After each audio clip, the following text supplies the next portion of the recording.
ചായക്കൂട്ടിലേക്ക് എല്ലാവർക്കും സ്വാഗതം. കുറച്ച് ദിവസമായി ഞാൻ വീഡിയോ ഇട്ടിട്ടില്ല. ഞാനൊരു പോസ്റ്റ് ഇട്ടിരുന്നു. എനിക്ക് ചിലത് ഓരോ ദിവസം ഓരോ ബുദ്ധിമുട്ടുകളായിരുന്നു. ഒരു ദിവസം വൈഫൈ ഉണ്ടായിരുന്നില്ല, പിന്നെ കറണ്ട് ഉണ്ടായിരുന്നില്ല. അതെപ്പോൾ വരുന്ന അറിയാതെ നമുക്ക് വൈഫൈ ഓൺ ചെയ്യാനും അതിൽ എഡിറ്റ് ചെയ്യാനൊന്നും പറ്റില്ല. അപ്പോൾ അത് 2 ദിവസം പറ്റിയില്ല. പിന്നെ 1-2 ദിവസം വയ്യായി ആയിപ്പോയി. പിന്നെ പണിക്കാരൊക്കെ ഉണ്ടാകുന്ന സമയത്ത് ഓരോ കാര്യങ്ങൾക്ക് അവരിങ്ങനെ വന്നും പോയിരിക്കുമ്പോൾ നമുക്ക് സ്വസ്ഥമായിട്ട് ഇത് വീഡിയോ എടുക്കാനോ എഡിറ്റ് ചെയ്തിടാനൊന്നും പറ്റില്ല. അങ്ങനെയാണ് ഇത്രയും ദിവസം നീണ്ടുപോയത്. ഇന്ന് എന്തായാലും ഞാൻ വീഡിയോ ഇടാമെന്ന് വിചാരിച്ചു. ഇന്ന് ഞാൻ നിങ്ങളായിട്ട് ഷെയർ ചെയ്യാൻ പോകുന്നത് നല്ല ഈസി ആയിട്ടുള്ള ബ്രേക്ക്ഫാസ്റ്റിൻ്റെ വീഡിയോ ആണ്. അത് ഊത്തപ്പം പോലെ നമുക്ക് ഉണ്ടാക്കിയെടുക്കാവുന്ന, രാവിലെ ഇഷ്ടമോ ചമ്മന്തിയോ തക്കാളിക്കറിയോ ഒക്കെ കൂട്ടി കഴിക്കാവുന്നതാണ്. അപ്പോൾ രാത്രി ഈസിയാണ് ഉണ്ടാക്കാനായിട്ട്. പക്ഷേ രാത്രി അത് പച്ചരി ഒന്ന് കുതിർക്കണം, അത്രയും മാത്രമേ ഉള്ളൂ. ബാക്കി രാവിലെ നമുക്ക് ചില സാധനങ്ങളും കൂടി കൂട്ടി അരച്ചിട്ട് ഈസി ആയിട്ട് ഉണ്ടാക്കാവുന്ന ഒരു ഊത്തപ്പം പോലത്തെ ഒരു ദോശയുടെ വീഡിയോ ആണ് ഞാൻ ഇടുന്നത്. ഞാൻ ഫേസ്ബുക്കിൽ കണ്ടിട്ടുള്ള മുമ്പ് ഫേസ്ബുക്കിൽ കണ്ട ഒരു റെസിപ്പിയാണിത്. അത് ഞാൻ ഇടയ്ക്കിടയ്ക്ക് ഉണ്ടാക്കാറുണ്ട്. അപ്പോൾ ഞാൻ ഇന്നാളെ ദിവസം ഉണ്ടാക്കിയപ്പോഴാണ് പ്രസാട്ടം പറഞ്ഞത്, ഇത് നിനക്കൊന്ന് വീഡിയോയിൽ ഇട്ടൂടെ, പലർക്കും രാവിലെ തിരക്കുള്ളപ്പോൾ ഈസി ആയിട്ട് നല്ലൊരു ബ്രേക്ക്ഫാസ്റ്റ് ഉണ്ടാക്കാമല്ലോ എന്ന്. അത് പ്രസാട്ടിനോട് ഭയങ്കര ഇഷ്ടമാണ് ആ സാധനം. ഒന്നുമില്ലെങ്കിൽ നമുക്ക് പാലും പഞ്ചാരെങ്കിലും കൂട്ടി കഴിക്കാം. അങ്ങനത്തെ ഒരു ഊത്തപ്പാണ്. അപ്പോൾ എല്ലാവരും വീഡിയോ കണ്ടിട്ട് വരും കേട്ടോ. ദോശ ഉണ്ടാക്കാനായിട്ട് ഞാൻ എടുത്തു വെച്ചേക്കണത് പച്ചരിയാണ്. പച്ചരി രാത്രി ഞാൻ വെള്ളത്തിലിട്ടിരുന്നു, അത് വീഡിയോ എടുക്കാൻ മറന്നുപോയി.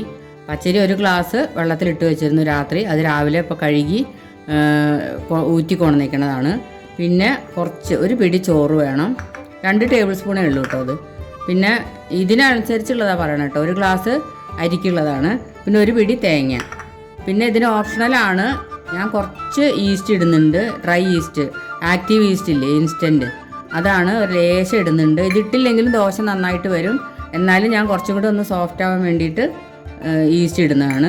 ഇതെല്ലാം കൂടെ അരച്ചതിൻ്റെ ശേഷം പാകത്തിന് ഉപ്പും ചേർത്തിട്ട് നമുക്ക് ഉണ്ടാക്കി തുടങ്ങാം.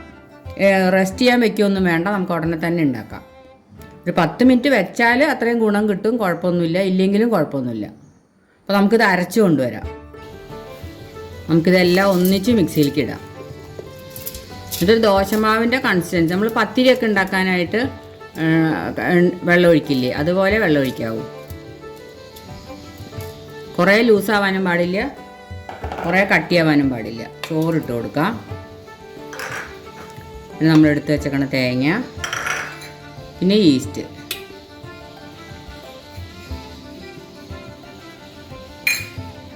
ഇതെല്ലാം കൂടെ കുറച്ച് വെള്ളം ഒഴിച്ചിട്ട് അരച്ചു കൊണ്ടുവരാം. ഈ പാകത്തിന് വേണം നമുക്ക് അരച്ചെടുക്കാൻ. ഇനി കുറച്ച് ഞാൻ മിക്സിയിൽ വെള്ളമാക്കിയിട്ട് ഒഴിക്കുന്നുണ്ട് കേട്ടോ. അത് കുഴപ്പമില്ല, കുറച്ചേ ഒഴിക്കാവൂ.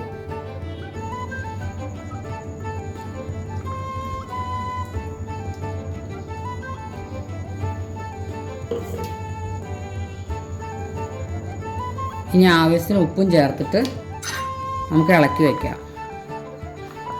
അപ്പോൾ ഞാൻ ഈസ്റ്റ് ചേർത്തത് കൊണ്ട് ഒരു 10 മിനിറ്റ് വെച്ചിട്ടേ ഉണ്ടാക്കുള്ളൂ. ഈസ്റ്റ് ചേർത്തില്ലെങ്കിൽ നിങ്ങൾക്ക് അതേപടി ഉണ്ടാക്കുകയും ചെയ്യാം.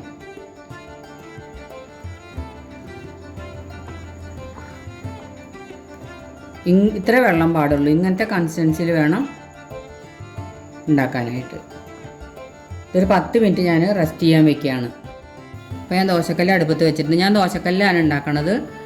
പരന്ന ദോശക്കല്ലാണ് ഇതിന് വേണ്ടത്. ശരിക്കും മാവ് നടുവിൽ നമ്മൾ ഒഴിക്കുമ്പോൾ തന്നെത്താനെ ഇങ്ങനെ പരന്ന് വരണം. അപ്പോൾ കുഴിഞ്ഞ ദോശക്കല്ലൊക്കെ ആണെങ്കിൽ അങ്ങനെ പരക്കില്ലല്ലോ, നടു കട്ടിയായിട്ട് ഇരിക്കുമ്പോൾ വേവാതെ വരികയും ചെയ്യും. അപ്പോൾ ഇങ്ങനെ പരന്ന ദോശക്കല്ലുണ്ടെങ്കിൽ അതാണ് നല്ലത്. അല്ലാന്നുണ്ടെങ്കിൽ ചെറുതായിട്ടൊന്ന് പരത്തി കൊടുത്താൽ മതി. ഇങ്ങനെ വെറുതെ ഒഴിച്ചു കൊടുത്താൽ മതി. അപ്പം ഇങ്ങനെ നിറയെ ഓട്ടകൾ വരും.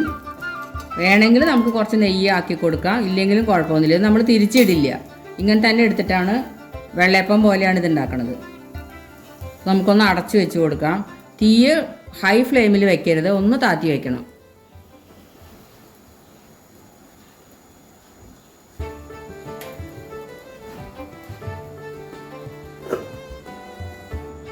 ഒരു 2 മിനിറ്റ് 3 മിനിറ്റ് മതി കേട്ടോ ഒരെണ്ണം ഉണ്ടാക്കാൻ.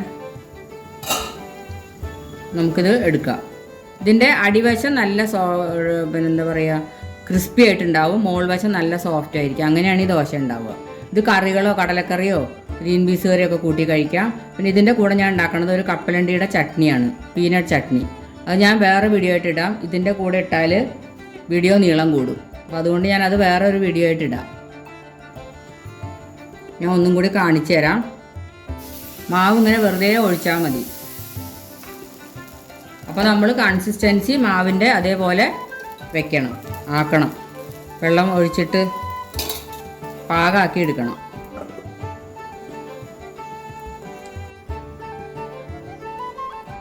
നമുക്കിത് എടുക്കാം.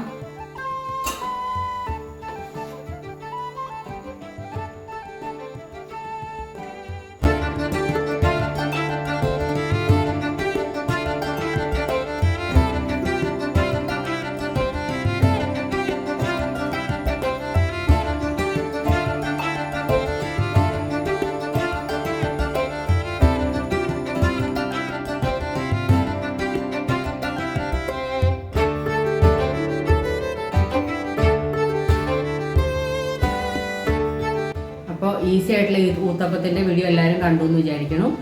നമുക്ക് രാത്രി പച്ചരി കുതിർത്തിട്ട് രാവിലെ ഞാൻ പറഞ്ഞ സാധനങ്ങളൊക്കെ ചേർത്ത് അരച്ചാൽ നല്ല ടേസ്റ്റ് ആയിട്ട് ഉണ്ടാക്കാൻ പറ്റും. എന്ത് കറി വേണമെങ്കിലും കൂട്ടി കഴിക്കാം. ഈ കുട്ടികൾക്കാണെങ്കിൽ പാലും പഞ്ചാരയും കൂടി ഒഴിച്ചു കൊടുത്താൽ, അതിൻ്റെ മുകളിൽ ഇങ്ങനെ ഒഴിച്ചു കൊടുത്താൽ നല്ല ഇഷ്ടമായിട്ട് കുട്ടികൾ കഴിക്കും. നമുക്ക് വേഗം ഉണ്ടാക്കുകയും ചെയ്യാം. അടിയിൽ നല്ല ക്രിസ്പായിട്ടും മുകളിൽ നല്ല സോഫ്റ്റ് ആയിട്ടാണ് ഉണ്ടാവുക ദോശ. പിന്നെ ഇതിൻ്റെ ഓട് ദോശ എന്നാണ് അവർ പറയുന്നത്. അത് എന്തുകൊണ്ടാണ് അങ്ങനെ പറയുന്നത് എനിക്ക് അറിഞ്ഞൂടാ. അവരത് ഉണ്ടാക്കി കാണിച്ചത് മണ്ണ് കൊണ്ട് ദോശക്കല്ല് പോലത്തെ ഒരു സാധനത്തിലാണ്. അപ്പം എൻ്റെ അതില്ലാത്തതുകൊണ്ട് നമുക്ക് എല്ലാവർക്കും കിട്ടുന്ന സാധനമാണ് ദോശക്കല്ല്. അപ്പോൾ ദോശക്കല്ല് ഉണ്ടാക്കി കാണിച്ചതാണ് ഞാൻ. അപ്പോൾ എല്ലാവരും ഉണ്ടാക്കി നോക്കുക. അടുത്ത വീഡിയോ ആയിട്ട് വരണ വരെ ബൈ.